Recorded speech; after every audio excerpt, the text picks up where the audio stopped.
अस्सलाम वालेकुम 10th class. उम्मीद है बच्चों आप सब खैरियत से होंगे। आइए आज के लेक्चर का आगाज़ करते हैं। हमारा आज का लेक्चर है जनरल प्रॉपर्टीज़ ऑफ बेसिस। इसकी दो इन्होंने इसकी प्रॉपर्टीज़ बताई हैं, फ़िज़िकल और आगे फिर इसकी केमिकल प्रॉपर्टीज़। फ़िज़िकल प्रॉपर्टीज़ का जिस तरह मैंने आपको एसिड्स में बताया था, पेज नंबर 21 पे आप बेसिस की फ़िज़िकल प्रॉपर्टीज़ सीख चुके हैं।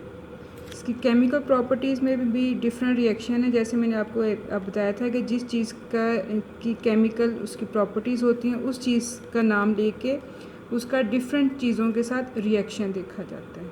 इसमें सबसे पहला रिएक्शन है रिएक्शन विद एसिड्स है, फिर रिएक्शन विद अमोनियम सॉल्ट्स है, और फिर इसके बाद इसमें अपना प्रेसिपिटेशन ऑफ हाइड्रोक्साइड है। इसको वन बाय वन देखते हैं। सबसे पहले है रिएक्शन, ज़ाहिर ये इसके बेसिस के रिएक्शन है, तो आप कहेंगे reaction of bases with acids. और आपको पता है एसिड और बेस जब मिलते हैं तो इस रिएक्शन को कहते हैं हम न्यूट्रलाइजेशन। ये रिएक्शन आप एसिड्स में भी पढ़ चुके हैं। ये वाली हेडिंग में आप पढ़ा था reaction of acid with bases, और एसिड और बेस जब मिलते हैं तो इस रिएक्शन को भी हम न्यूट्रलाइजेशन कहते हैं। यानी reaction of acid with bases और reaction of bases with acids, ये एक ही रिएक्शन है। यानी कौन सा रिएक्शन है? न्यूट्रलाइजेशन का रिएक्शन है, जिसमें बेस और एसिड मिलते हैं और उनके मिलने से एक harmless compound salt and water बनता है। इधर लिखा हुआ bases react with acid to form salt and water, it is a neutralisation reaction.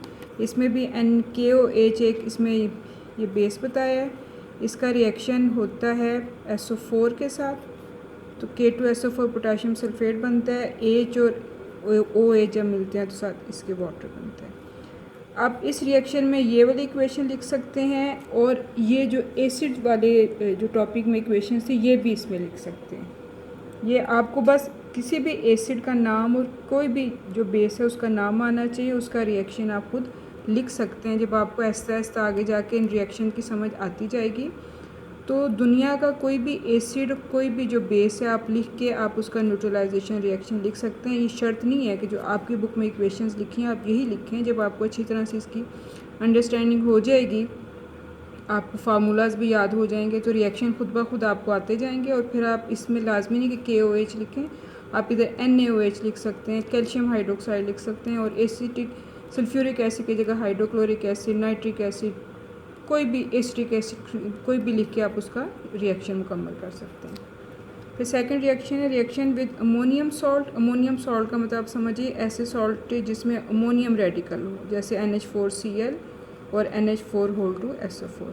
Alkalis का मतलब होता है ये bases. Those bases which are water soluble are called alkalis. ये आपने याद रखना है। बेसिस और अल्कलीज में सिर्फ ये फ़र्क है कि तमाम अल्कलीज वाटर सॉल्युबल होते हैं, लेकिन जो बेसिस होते हैं वो फ्यू वाटर सॉल्युबल होते हैं, कुछ इनसॉल्युबल होते हैं। Alkalis react with ammonium salt to liberate ammonium gas. इधर इन्होंने बताया कि NH4Cl और NaOH है, तो NH4Cl ने जाके मिलना है OH के साथ, और Na और Cl ने मिल के बनाना है NaCl।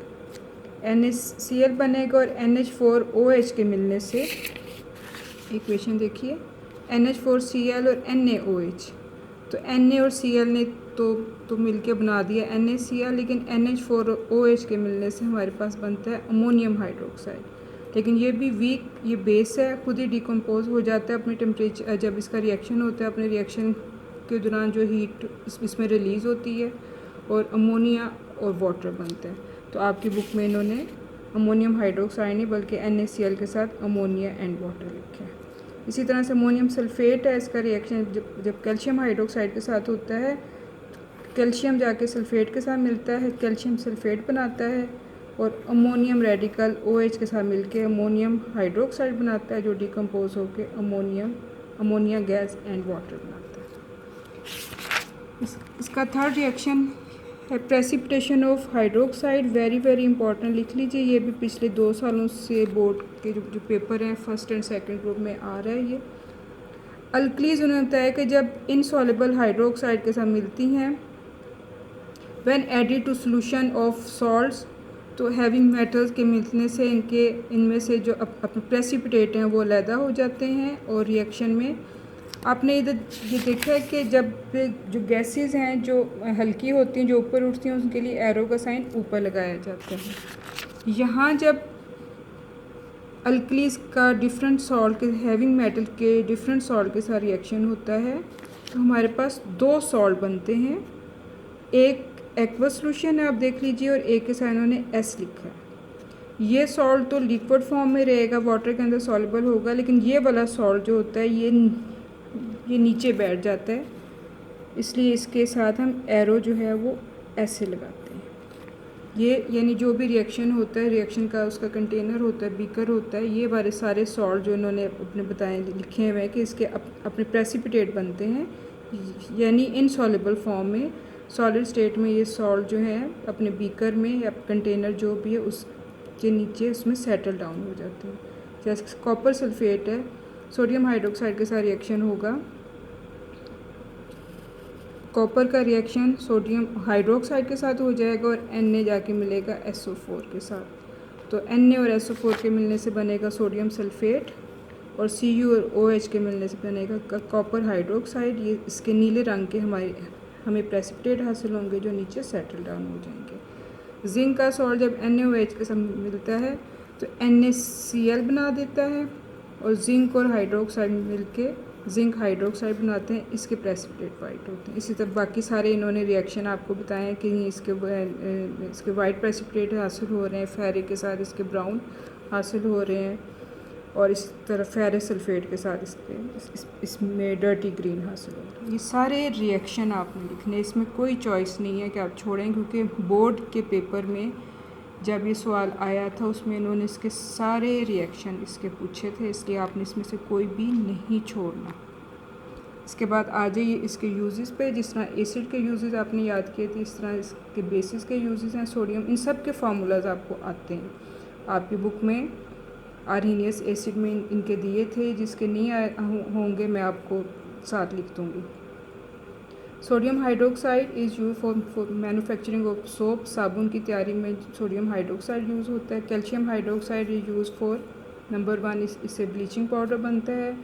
Number 2 softening of hard water जो जिस पानी को हम पी नहीं सकते, उसमें ऐसे सॉल्ट होते हैं जो हमारे स्टमक के लिए या मशीनरी के लिए नुकसानदेह होते हैं, उसके अंदर कैल्शियम हाइड्रोक्साइड हम उसमें डालते हैं ताकि जो हार्ड वाटर है वो सॉफ्ट हो जाए। और ऐसी सॉइल जो एसिडिक होती हैं उसमें भी कैल्शियम हाइड्रोक्साइड ऑक्साइड हम डालते हैं ताकि वो एसिडिक सॉइल जो है वो न्यूट्रलाइज होके बेस के साथ, फिर उसके बाद उसमें फर्टिलाइजेशन आसान हो जाती है। And lakes due to acid rain, यानी वो ज़मीनें और लेक्स जो एसिड रेन की वजह से एसिडिक उनके अंदर उनकी प्रॉपर्टीज़ आ जाती हैं, उसमें कैल्शियम हाइड्रोक्साइड जब हम डालते हैं तो जो सॉइल्स हैं और जो लेक्स हैं वो ठीक हो जाती हैं, उनकी एसिडिटी ख़त्म हो जाती है। Potassium hydroxide is use in alkaline batteries. Magnesium hydroxide is use as a base to neutralise acidity in the stomach. और magnesium hydroxide is also use for the treatment of bee sting, यानी stomach में अगर acidity होगी उसको neutralise करने के लिए magnesium hydroxide use होता है। उसके सिरप्स मिलते हैं, और अगर आपको हनी बी ने आपको काट लिया है, शहद की मक्खी ने, तो उसकी ट्रीटमेंट के लिए भी आप अगर मैग्नीशियम हाइड्रोक्साइड एक बेस से लगाएंगे तो वो उसकी ट्रीटमेंट हो जाएगी। एल्यूमिनियम हाइड्रोक्साइड ने बताया कि ये एज अ फोमिंग एजेंट्स में यूज़ होता है फायर एक्सटिंग्विशर्स में। फायर एक्सटिंग्विशर्स का मतलब होता है आग बुझाने वाले आलात, उन्हें जब ऑपरेट किया जाता है तो उनके अंदर से एक फोम जैसी, जब उनको दबाया जाता है, ऑन किया जाता है, तो उनमें से एक फोम जैसी उसमें झाग सी निकलती है जो आग के इर्द गिर्द उसको लपेट लेती है और ऑक्सीजन की सप्लाई को रोक देती है। इसमें कहीं भी अगर आग लगे तो हम इसकी मदद से उसको बुझाते हैं। तो ये वाले जो आलात होते हैं फायर एक्सटिंग्विशर्स, उसमें एल्यूमिनियम हाइड्रोक्साइड मौजूद होता है। इस तरह अमोनियम हाइड्रोक्साइड है, ये भी मैंने बताया कि कपड़ों के ऊपर चिकनाई वगैरह के जो दाग होते हैं उसको रिमूव करने के लिए यूज़ होता है। ये आपके दो इसके लॉन्ग बन जाएंगे एक किस्म के, वैसे आते तो शॉर्ट ही हैं, लेकिन आपने उसको कॉपीज़ में इन हेडिंग्स के अंदर ये फ़िज़िकल प्रॉपर्टीज़ आप लिख चुके हैं, ये आप लोग नहीं लिखेंगे। केमिकल प्रॉपर्टीज़ मैंने आपको बता दी, सारी लिखनी है। कोई भी आपने उसमें छोड़नी नहीं है और फिर इसके यूजेस पे आपने सारे अपनी कॉपीज़ पे लिखने भी और याद भी करने हैं। Thank you.